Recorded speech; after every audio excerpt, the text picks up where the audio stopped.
Today on the Audio Hotline, I'm going to be doing a review of this broadcast dynamic microphone, the Donner PO-8. This microphone's list price is $100. However, it's usually on sale for at least $80. Not too long ago, though, my friend Bark from the channel Obscure Mics did a review of this microphone, and at that time it was actually going for like $50-ish. So pretty much this microphone can be found anywhere from $50 to $100. But since this microphone does go on sale quite a bit, if it is at its list price, I would recommend, waiting for a sale. For this review, there will be timestamps down below so you can navigate through this video and see what you want to see. I'll be taking you through the basics, the specs, the features. We'll test it out. We will be doing some sweet comparisons also. And based off of what's listed on the screen right here, I put it on the other side, didn't I? I'm such a freaking asshole to myself. There? Where is it? I don't know. But based off of that comparison, you can see which microphone you like the sound of the most or which price you like the most and determine whether this microphone will be good for you or not. And let me just disclose that Donner did in fact send me this microphone to try out. They did not tell me what to say about this microphone or how to review it or to give it a good review. They just simply sent me the microphone. They are not sponsoring this video. So if I don't like this microphone and I don't like the way it sounds, I'll flippity flip and tell you. I'd even tell it straight to Jeffrey Donner's face himself. Yeah, I know, it was a dumb joke. I know it's Jeffrey Dahmer, not Donner, but close enough. The only other thing I do want to tell you really quick is just how I'm recording. I have the Donner PO-8 plugged into my Focusrite Scarlett 2i2. I have the 2i2 plugged into my MacBook Pro where I am recording in Hindenburg. And this is being recorded at 24-bit at 48 kilohertz. But now that we've gotten all that stuff out of the way, let's go ahead and talk about what comes with the Donner PO-8. If you decide to purchase the PO-8, you will actually receive quite a few things with it. This will come with an XLR cable, a foam windscreen, a pretty standard but also gigantic pop filter. This will come with your pretty standard shock mount, but also another mount that you can just screw into the bottom of the microphone. This does come with a 3/8 to 5/8 inch microphone stand adapter. In addition to that, it will come with a zipped storage bag, as well as some documentation and the microphone itself, the Donner PO-8. Now when it comes to the accessories and the build quality of the accessories and the microphone itself, I've got to say, for the price, it's pretty damn solid. Can you even see my face anymore? This is literally the size of my face. I will say that actually my least favorite thing included in this whole setup is in fact this pop filter. I like the fact that it comes with a pop filter. I think that's fantastic. But I've noticed that this one, like the gooseneck on this one, really struggles. I can barely get this pop filter to stay in place. This took a lot of work here. Actually, I'm not entirely sure if the pop filter is my least favorite. The shock mount is definitely up there for me. If you touch or maneuver the shock mount at all, these bands just fall off and go everywhere pretty much. This microphone actually just seems ever so slightly too big for this shock mount. But if I were to take a little bit of gaff tape and go over each of these and just make sure the bands stay in place, that would definitely help. The XLR cable this comes with isn't great or anything, but the price that you're paying for everything, with that in consideration, the XLR cable's fine. Now, when I initially said the accessories and build quality are pretty damn good, the things that I was actually talking about the most was the foam windscreen. This thing is fantastic. The little microphone mount is actually really nice also. Even though the little zip storage bag isn't padded, it still feels nice. And the microphone itself is really the thing that is extremely solid for the price. I mean, this microphone is built very well. The grill has barely any give whatsoever. Feels awesome. The whole thing honestly feels more like a $200 microphone rather than like a $50 to $80 microphone. And with the build quality that this has, even if it just came with this microphone mount and this microphone, I would still think that's a pretty good deal for the price you're paying. So the fact that it comes with everything else also, that's great. But now that we've talked about what comes with this microphone as well as the build quality, now let me just briefly tell you about the features. When it comes to this microphone, the features aren't super rich or anything, and quite honestly, there's pretty much only one thing to mention. On this microphone, there is in fact a low-cut filter, and actually I did just engage the low-cut filter right then, so this is how that built-in high-pass filter sounds in this microphone. And I will say that I'm not usually the biggest fan of the built-in high-pass filters, but I would definitely rather a microphone have it than not have it, just in case. Now the microphone is back in flat mode, so here's how it sounds without that low-cut filter. But now that we've talked about what comes with this microphone as well as the features, now I'm going to go ahead and talk about the specs. The Donner PO-8 is an XLR dynamic microphone with a cardioid polar pattern. It has a frequency response range of 40 Hz to 16 kHz, a sensitivity of -56 decibels, an impedance of 200 ohms, and a weight of 500 grams or 1.1 pounds. Now I will put the frequency response graph up on the screen so you can check that out really quick. Well, now that we've gone through the basics, the accessories, the features, and the specs, now let's go ahead and start testing this microphone out. Since this microphone did come with a pop filter and a windscreen, I will integrate those into some of these tests. But let's go ahead and get real sexy close to this microphone. If you get really close to the PO-8 potato state, here is how it's going to sound with no protection. Now, if you get really close to the microphone and you do have some protection on, which I do highly recommend, here is how it's going to sound with the foam windscreen. Now, this kind of defeats the point of a pop filter. Usually you have to have a pop filter a little bit further away for it to be very effective, but here is how it sounds with the pop filter in place and me very close to the microphone. Now, if you get really close to this microphone with the high pass filter on, here's how it sounds. Now, this next part is going to be very loud. Let's do some plosives. Plosive test with some pickled penises. Plosive pickled penises. Pickled penises. Plosive test with some pickled penises. Plosive pickled penises. Pickled penises. Plosive test with some pickled penises. Plosive pickled penises. Pickled penises. Now I have the microphone angled so my air isn't going directly into it. Plosive test with some pickled penises. Plosive pickled penises. Pickled penises. Since this microphone has a cardioid polar pattern, it should reject sound the best from directly behind the microphone. Now here's how some really loud MX Cherry Blues sound when I'm just beating the hell out of them directly behind the microphone. Here's how that same test sounds with this microphone mount on it with the MX Cherry Blues getting hit real hard on the table. This sounds like hot trash.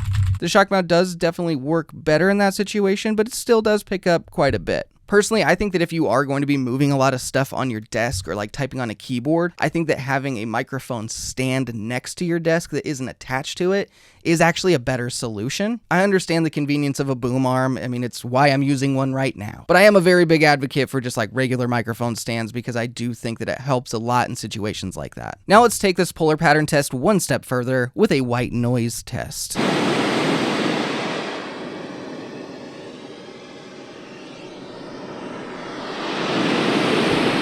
Do you know what time it is? Cause I sure as hell do. It's time for my favorite part of every video, where I get to hold an adorable cat and try to convince it to purr into a microphone. Let's do a kitty purr test. Let's get it, big boy, let's get it.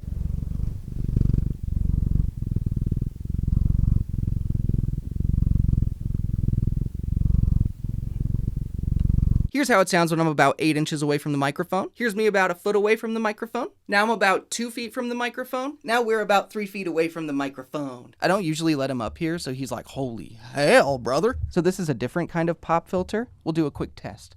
Plosive test with some pickled penises. It seems to work really well. Hold on a second while I lint roll literally everything.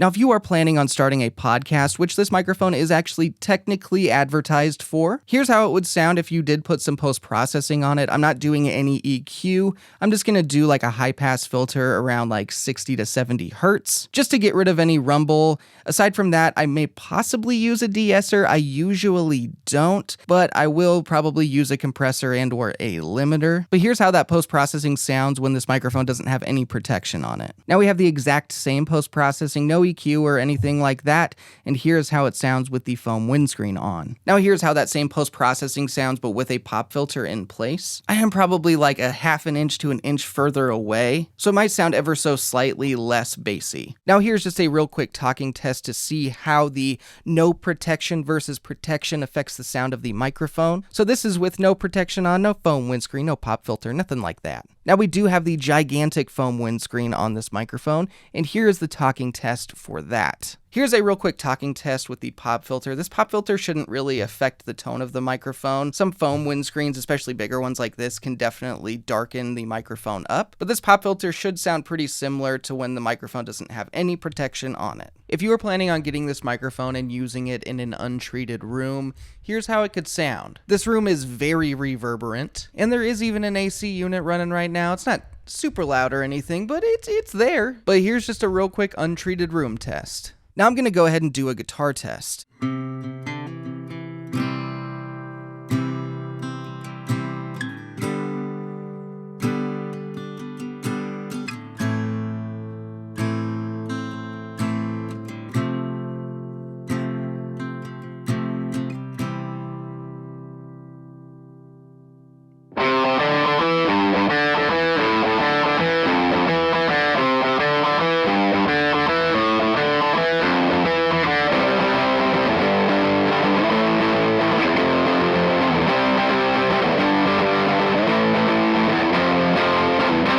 Now that we've gone through all the testing, now let's go ahead and jump into a blind comparison. I will put the microphones up on the screen right now that will be in this blind comparison. I'll just label them A, B, C, D, so on and so forth. And then at the end of the blind comparison, I will let you know which microphone is associated with each letter. But real quick, here is a fast palate cleanser microphone that is not in the comparison, just so your ears can adjust to something else for a second. Before we jump into this blind comparison, here is just a real quick palate cleanser microphone. This microphone is actually the Shure SM57, but in this comparison there will be microphones A through F. It will be slightly repetitive. I do say the same phrases so you can compare them a little bit more easily. But let's go ahead and kick off this blind comparison with microphone A. This is the first sound sample of microphone A. This is the first sound sample of microphone B. This is the first sound sample of microphone C. This is the first sound sample of microphone D. This is the first sound sample of microphone E. This is the first sound sample of microphone F. Microphone A again in this blind comparison. Microphone C again in this blind comparison. Microphone E again in this blind comparison. Microphone B again in this blind comparison. Microphone D again in this blind comparison. Microphone F again in this blind comparison. Finally, this is the last sound test for microphone C. Finally, this is the last sound sample for microphone D. Finally, this is the last sound test for microphone A. Finally, this is the last sound sample for microphone F. Finally, this is the last sound test for microphone B. Finally, this is the last sound test for microphone E. I know you are all just so damn excited to hear the results of the blind comparison, so here they are. Microphone A was the TC Helicon GoXLR microphone. Microphone B was the Donner PO-8. Microphone C was the RØDE PodMic.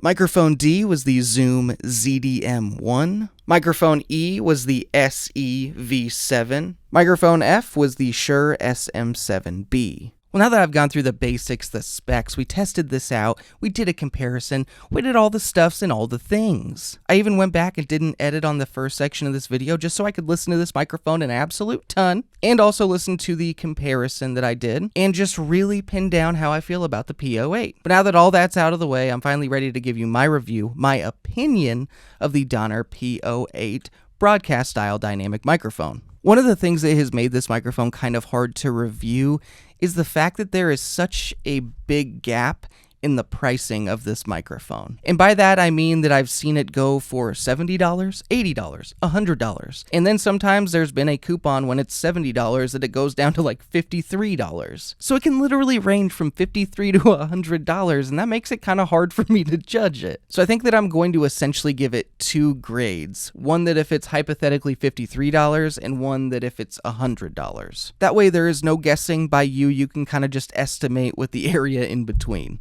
But like I went over earlier in this video, this microphone does come with a lot of stuff. It comes with a very big, nice, thick foam windscreen. It comes with a gigantic pop filter. Two ways to mount this microphone, a shock mount and then just a regular microphone mount that screws onto the bottom. It also comes with an XLR cable, a carrying storage pouch, and of course the microphone that's built very well. I mean, even if this were to go for $100 like the RØDE PodMic here, getting all that stuff for $100 is crazy considering that when you buy the RØDE PodMic, guess what you get?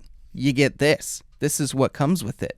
This is all of it. So the fact that this microphone is usually priced at $80 is still pretty incredible. I will say the PO-8's build quality isn't quite as good as the RØDE PodMic. The RØDE PodMic is just a compact little monster. It'll eat you right up. Just gobble, gobble, gobble.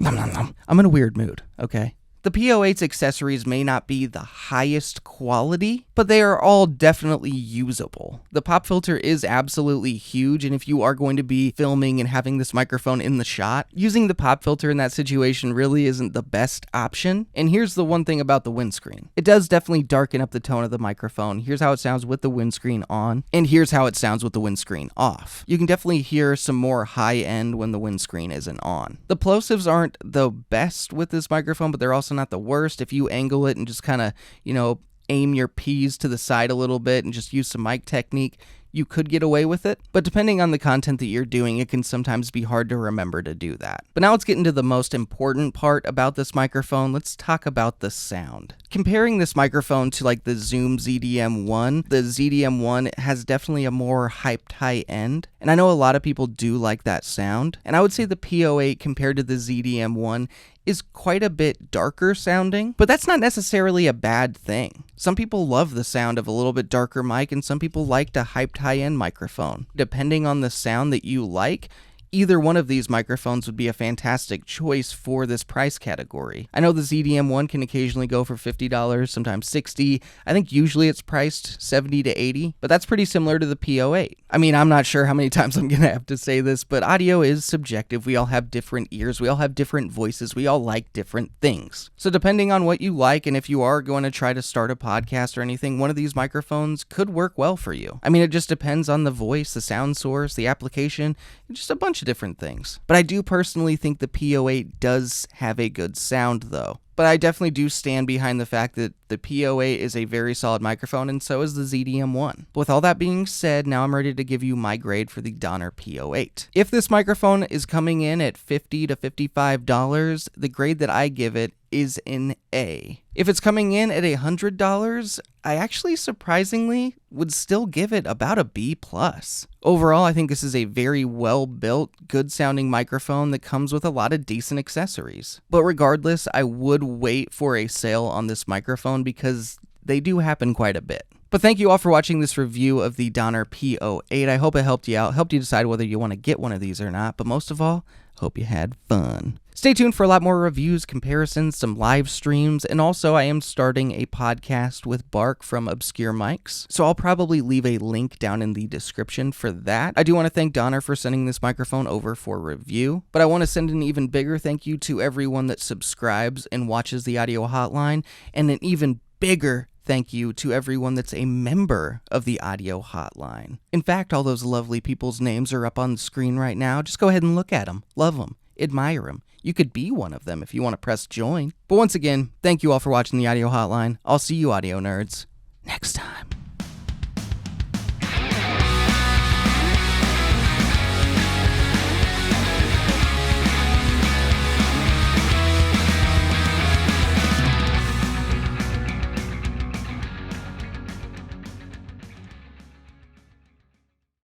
I love this pop filter. It's the best. Here's how this sounds with a pop filter. Come on now. Come on. There we go. Figured it out. Nope. That didn't work.